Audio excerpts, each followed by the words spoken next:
В края на миналата седмица във Велико Търново се състоя вторият филмов фестивал на източния бряг на Европа. За това как се правят български филми в днешно време ще говорим в следващите минути. Наши гости са Ива Димова, която, както вече казах, началото участва в фестивал във Велико Търново. Освен това, в края на миналата година спечели наградата на Държавната агенция за бежанците със своя филм "Бежанците в България". Тя, заедно с нашия спортен редактор Десислав Григоров, участваха като съавтори с 2 филма на фестивала във Велико Търново. В студиото на тази вечер е и режисьорът Николай Йотов, който на същия фестивал пък спечели голямата награда за филма си "Варна. Кръстопът на цивилизации". Добър вечер и добре дошли. Добър вечер. Добър вечер. Може би къде е източният бряг на Европа, така да започнем малко по-философски, лежерно? Труден въпрос, но Ива започна. Източният бряг на Европа, според мен, е там, където сами си го поставим. Колкото и философски да ви отговарям. Но с тези филми, които се показват на такива фестивали, които говорят за културен туризъм, те не поставят някаква граница, те по-скоро отварят границите. Защото културният туризъм е нещо, което искаме и ние да имаме и което имат и другите държави. И което разчитаме така да ни носи дивиденти в бъдеще. Което се надявам тепърва да развиваме, понеже още сме бебета. Добре, дано. Завършили сте българска филология, доколкото знам, сега сте редактор в списание. Дори днес четах един ваш материал за Иво Попазов и Бряма. Кое повече ви изкушава, да пишете статии или да правите филми? Защото телевизионното говорене е доста различно от писменото слово в вестници, в списания. Много е различно. Това, което можеш да кажеш с няколко кадъра, без да има текст, така е, да. Могат да са много по-внушителни от това да изпишеш 10 страници. И пак нищо да не кажеш тези 10 страници. Това, което правя в момента е, че малко съм се отдалечила, изключвайки тези филми от телевизията и от филмите. И съм се отдала на списанията. И по-точно на едно списание, което се казва "Фитнес спорт" и тепърва стартира и прохожда, което е доста различно от туризма. Важното е, когато искаш да кажеш нещо, да намериш начина, по който да го кажеш и да можеш да грабнеш зрителя или читателя. И наистина да кажеш нещо, а не просто да съществуваш в пространството. Господин Йотов, вие сте един от хората, които дълги години правите телевизионното предаване "Атлас", както ми казахте в предварителния разговор, до преди 5 години. Същевременно сте режисьор, сценарист на филма "Страсти по Лея". Поне така прочетах днес за програмата на "Златния ритон" от 2003 година, ако не се лъжа. По-лесно ли един творец? Не, Дима, ще те прекъсна веднага, за да решим това недоразумение, да го изчистим и да спомена един мой покоен приятел. За съжаление, покоен приятел, мой пълен съименник Николай Йотов, който си отиде преди няколко години. Там идва грешката. Да. И ние с Ники, светла му памет, той беше невероятно деликатен, фин човек, който целият си живот посвети на това кино, на поезията, на изкуствата. Непрекъснато се шегувахме. Той получаваше награди на филмици за певци и поети, а аз в това време се връщах някъде от света или заминавах. И нас непрекъснато ни бъркаха с Ники и ни честитяха награди и пътувания. Надявам се добре да бъде Ники и пак да прави филми там, където е сега. Добре, по-лесно ли е, когато има човек бекграунда, както "Атлас"? Защото "Атлас" своего рода е един туризъм, само че поглед към другите светове. От това, което сега правите, като филма "Варна. Кръстопът на цивилизации", по-лесно ли е човек да се доказва като име, когато има зад гърба си нещо? Абсолютно. По-лесно е да работиш, владееш занаята. Още повече, че при мен нещата вървят в еволюция от много отдавна. Значи, това са специалните спортове, водолазната работа, алпинизма, яхтите. И естествено дойде избора да смена архитектурата, която съм завършил с Витис, за да мога да пътувам по света и да снимам. И естествено дойде избора "Атласа" в националната телевизия. И преди 5 години пък реших да опитам и на полето на частната инициатива. И да, всичко това продължава. Добре. А иначе питам ви двамата, документални филми или е по-лесно да се правят тип "Атлас" или тип това, което сега сте представили в Велико Търново, или други сюжети? Сюжетите за историята, за личностите. Как мислите? Сатива. И едното е предизвикателство, и другото е предизвикателство. За лесно или за трудно, щом си решил да го направиш, значи определено ти е било лесно да го осъществиш като замисъл. Портретните филми, било то за личности, са малко по-лесни, защото имаш събеседник, който може да го попиташ какво мисли, да попиташ хората какво мислят за него, докато при туристическите филми има известна доза субективизъм. Тоест ти представяш това, което ти харесваш. И ти виждаш през своите очи. Например, ако ние отидем в Боженци, на мен може да ми хареса едно, на него да му хареса друго. Със сигурност. И в този смисъл аз мога да кажа, че това ми харесва и е страхотно и трябва да отида да се види непременно чужденци от българи, а пък той да каже, защо пък точно това? Нека да отидат да видят другото.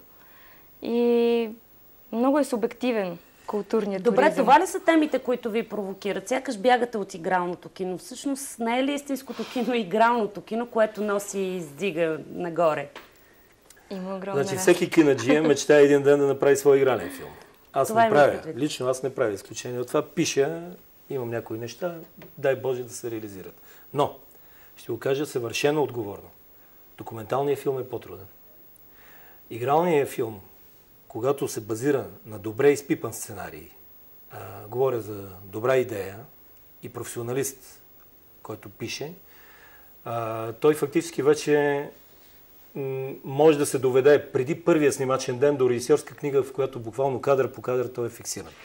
Импровизациите са много малко, както каза Рене Клер, филмът е готов, остава да се заснеме. Докато в документалния филм ти във всеки миг си изненадан от ситуацията и прекрасно е това, че тя винаги е по-богата от твоите очаквания. Игралното кино е предизвикателство като високо ниво. Сега виждаме отказ. Това е отказ от началото на Варна, да. Колко време го снимахте Варна? Няма да ми повярвате, няма да повярват в Европа, защото това е направено по проект на ФАР за една снимачна седмица. Уникално. Благодарение на помощта на моята партньорка и продуцентка госпожа Здравка Сиракова и великолепния ми оператор Борислав Георгиев.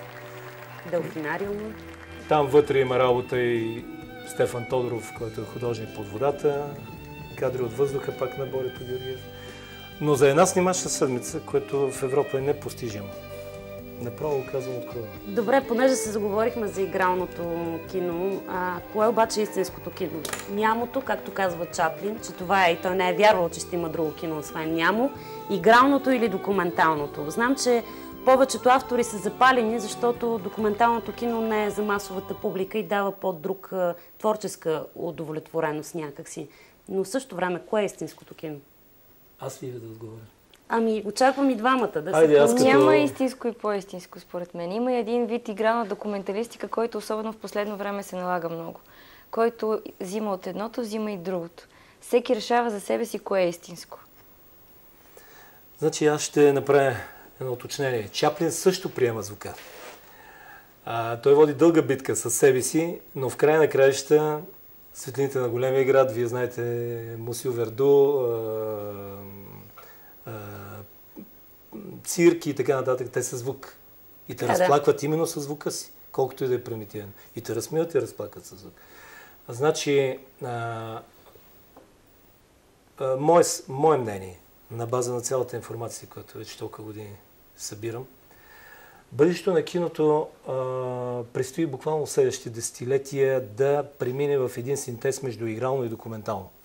Когато камерата, ето на моите колеги Наско и Пухи, камерите станат още по-малки, когато те започнат да станат незабележими, а вече има такива технологии, игралното кино на практика ще се претопи в документалното. Ще възникне обаче големия етичен проблем. Имаш ли право да покажеш, да разголиш живота на човека на екран? Да. Иначе има само един режисьор и сценарист над този свят. Той се нарича Господ Бог. Неизбежно документалното кино ще претопи в себе си игралното, когато техниката го позволи. И нови похвати виждаме тук. Може би преди месец гостуваха ваши колеги, които по много модерен начин бяха вкарали така 3D анимация в документално кино. Аз не очаквах, че може да се получи нещо такова, но наистина беше впечатляващо това, което видях. Предполагам, че вие сте по-запознати, понеже това работите. По ваше мнение, какво е нивото на документалистиката сега у нас? Можем ли да говорим? Правят се фестивали, някои се съживиха, като Златния ритъм, който известно време беше прекъснал. Във Варна има Златната ракла. И ще ми позволиш да кажа две думи? Сега отново аз съжалявам, Милана. Нека да бъде един свободен разговор, в който да се допълвате. Първо аз сега ще умилостивя и ще ликвидирам всякаква съпротива. Първо, така наречените мои конкуренти, Ива и Младото Беси, поколение. Ги намирам за великолепни, дай Боже, бъдещи партньори. Твърдо вярвам много искам и твърдо вярвам в това, че някой ден ще работим заедно, защото иначе няма да се случат нещата. Ние с белите бради знаем някои неща, но те напират отзад и е най-добре да сме заедно. С това предисловие, така искам да кажа, да се върна на фестивала в Търново. И отговарям директно на въпроса. Великолепни са фестивалите, и Златния ритон, и Раклата.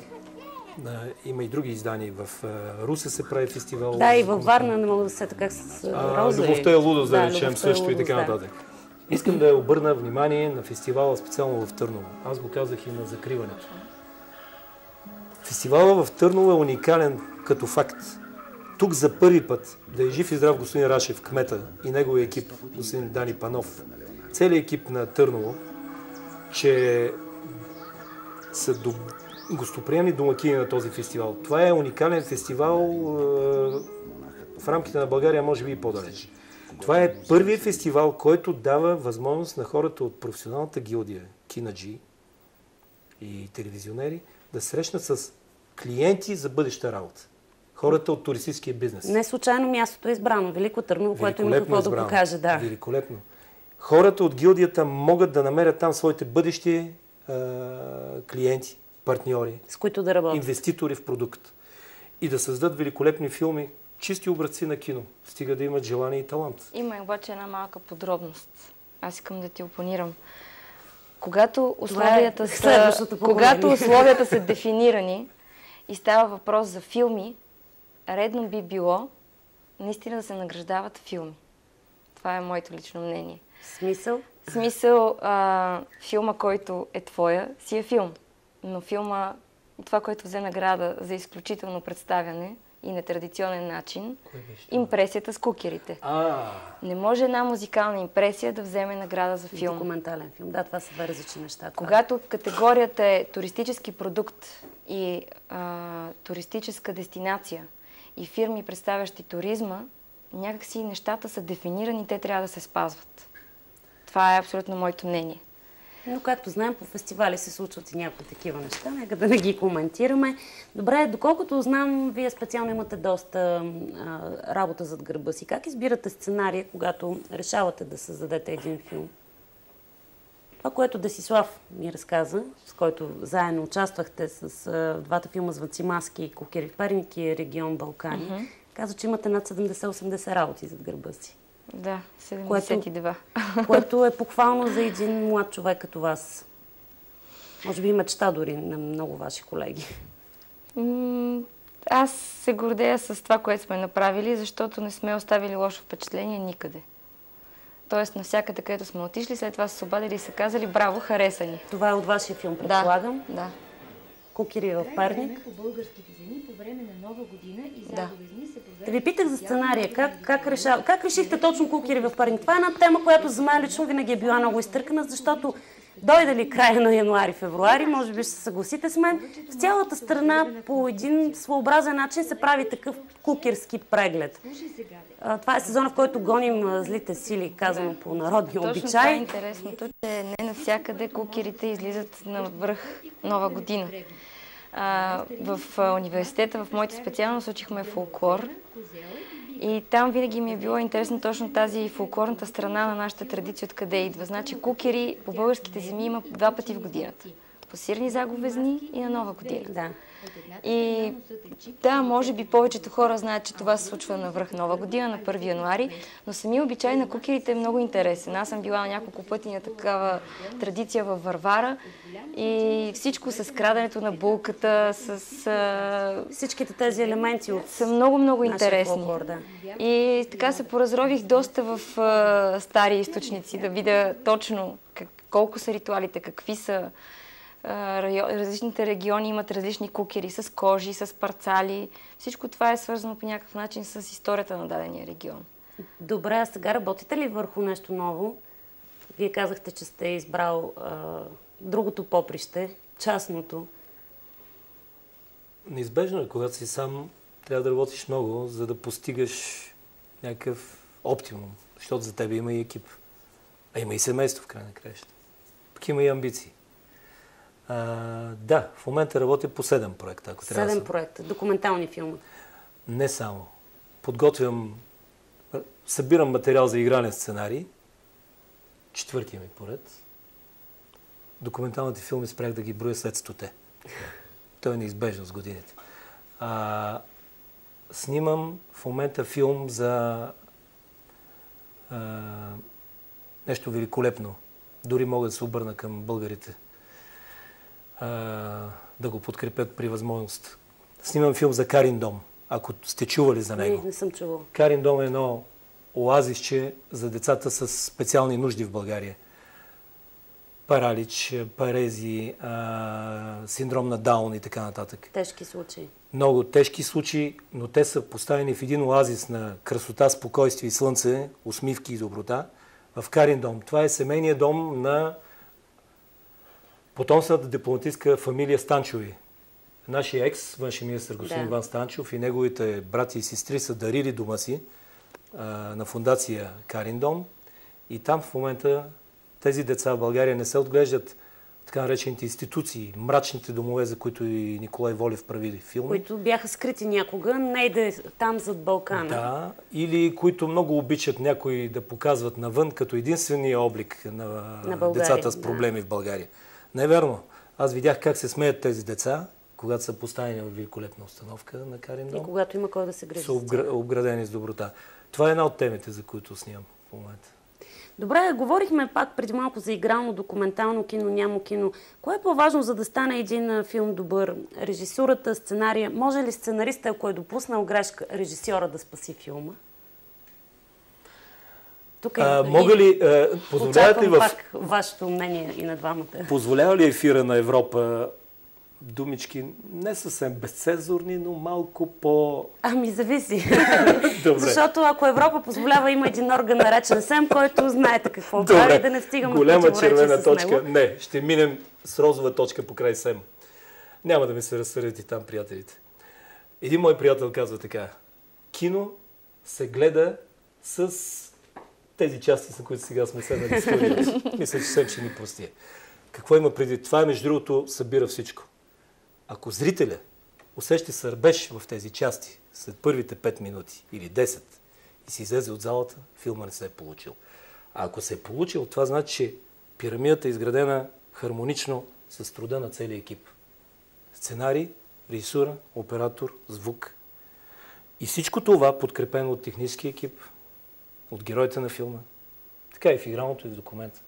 Аз съм абсолютно съгласна, защото в един екип, дори някой да е направил грешка, ако наистина те са екип, другия ще го подкрепи и ще продължат напред.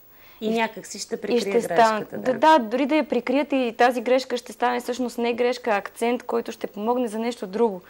Затова е много важна екипната работа. Не само в телевизиите, но и в списанията, и в вестниците, навсякъде. Ако ти имаш до себе си човека, на който можеш да разчиташ, че няма да ти направи мръсно за твоята грешка, ще ти помогне, тогава нещата стават наистина перфектно. Добре, всеки телевизионер, да го наречем така, всеки кинаджия мечтае за най-доброто попадение, най-добрия сценарий, с който да убие всички зрители, казано на жаргон. В този смисъл обаче, като тръгне човек да решава какво да избере, върху какво да се спре, се оказва, че всички сюжети отдавна са разказани и няма нови теми. Може би сте съгласни с мен. Аз не знам дали сте попадали на тази книга, в момента не мога да цитирам името на автора. Те са 9 класически сюжета. 32 е общ броем, но 9 са класическите сюжети събрани за цялата история на изкуството. Да, може би е така. На времето си спомням Божидар Манов, който на мен ми водеше лекции по кинознание, казваше така: има любовни сценарии, но Шекспир е един. И в този смисъл си мисля, дори един сценарий, колкото и да звучи изтъркан на пръв поглед, може ли по някакъв начин да ви привлече и какво ви привлича в тези разказани, недоразказани сюжети? Как може да ви грабне нещо, което изглежда, както сега казахте, за Карин дом? Това е също една тема, върху която много неща видяхме в последните 10-12 години. Винаги има нов Но винаги поглед. има какво да се покаже, така е. Винаги има нов поглед. Включително и на темата Шекспир. Един от сценариите, които се цитират от преподаватели по драматургия, кинодраматургия, е Влюбения Шекспир, който не е творба на Шекспир. Това е великолепен, анализиран компютърно. Той в проценти, съотношение е много точен и може да служи за модел на студенти. Аз съм го казвал на мои студенти преди време. Както и да е. Значи, най-важното е погледа върху темата. И аз само една дума ще кажа, за да има време и Ива да каже нещо. Моят образец за кино е истински голямото американско кино. Но не комерциалното, това, което... Говоря за... Да. Не, то едното не изключва другото. Ами не изключва, но има американско Киното, което кино, пълни зали. И един... Айде, да цитираме Чаплин. Той е великолепен комерциален автор. Неговите зали винаги са били пълни. И сега някак са пълни. си е класик. Ето това, за това става дума. За тази простичка комбинация да напълниш залата, да събереш максимален касов сбор, за да произведеш следващия си филм и в същото време, като душевност да изтеглиш с локомотива на своята душа хората след себе си към Бога. Така, може би използвам големи думи. В това е големия майстор.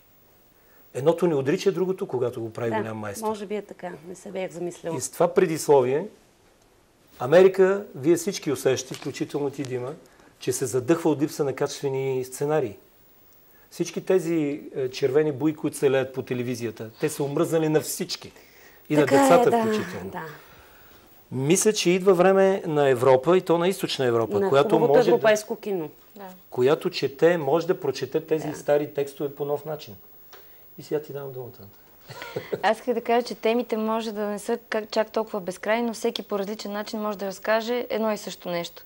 Дори едно цъфнало дърво, ако го видят двама човека, единия ще разкаже какво е видял по един начин, другия по друг начин. В този смисъл няма изтъркани сюжети. Няма изтъркани сюжети. Например, преди година и половина правихме един филм за 2 дома за деца. Подхващам твоята тема. Ще работим заедно. Едното е за дечица до 7 годишна възраст в село Лисичево, другото е за дом за деца до 18 години в Брацигово. Да, там даже съм ходила. Да, значи ние направихме за тези 2 дома филм. 2 месеца след мен, колежката Бусърска от Канал 1 отиде да направи и тя филм за дома в Брацигово. Това не означава... изглеждаха различно. Съвсем различно. Това не означава, че след като аз съм казала нещо или показала, друг няма право да отиде. Напротив, колкото повече обръщаме внимание на нещата, на които сме свикнали да не обръщаме внимание, толкова по-добре за нас като общество. Добре, след като създадете един филм и двамата сте направили доста неща, макар че ти си далеч по-млада, минахме в края на разговора и на ти. Колко дълга творческа почивка ви е нужна? Чувствате ли се по някакъв начин изчерпани, за да посегнете към другото работно заглавие, към другия сюжет, към другия сценарий? Понякога е нужна голяма почивка. Значи 2 години не сме спирали да работим с екипа, с който правихме това предаване. Аз, оператора Руслан Цветков, монтажиста Стоян Йорданов и Десислав Григоров. 2 години е много... Той е там в другата част на студиото, чака за спортните новини. 2 години е много време на напрежение и на... Тя не е еднообразна работата, но някак си влизаш в един момент в стереотип. И имаш нужда да починеш. Но като почиваш, това не означава, че трябва да занемариш изцяло работата си. Просто малко да смениш така нишата, в която работиш. Но продължаваш да мислиш. Продължаваш да мислиш, това е присъщо за нашата професия. При теб как е? Можеш ли един след друг? Макар че грубо ще прозвучи, ако го кажа на конвейер, но понякога е точно така. Има хора, които хъса никога не им спира.